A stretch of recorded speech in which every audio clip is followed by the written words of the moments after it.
পাঁচ ব্যাংক একীভূত হয়ে নবগঠিত সম্মিলিত ইসলামী ব্যাংকের পরিচালনা পর্ষদে দ্রুত সময়ের মধ্যে পরিবর্তন আসছে বলে জানিয়েছে বাংলাদেশ ব্যাংক।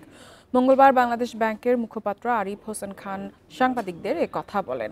জানান, শুরুতে সম্মিলিত ইসলামী ব্যাংকের পর্ষদে সরকারি কর্মকর্তাদের রাখা হয়েছে কৌশলগত কারণে।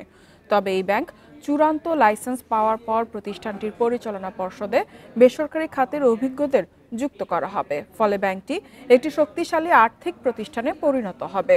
প্রস্তাবিত নতুন ব্যাংক লাইসেন্স পাওয়ার পর ব্যাংকিং খাতে দক্ষদের পরিচালনা পর্ষদে আনা হবে বলেও জানায় কেন্দ্রীয় ব্যাংক।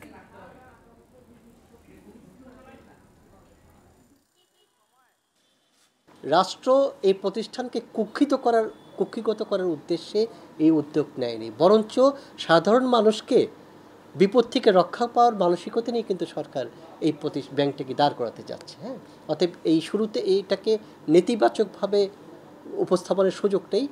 অচিরেই আপনারা দেখবেন পর্ষদে একটা ভারসাম্য আছে এবং এই ব্যাংকটি অভিজ্ঞ প্রাইভেট এবং পাবলিক সেক্টর লোকের সমন্বয়ে একটা অভিজ্ঞ পর্ষদ দ্বারা সুশাসিত হবে এবং ঘুরে দাঁড়াবে।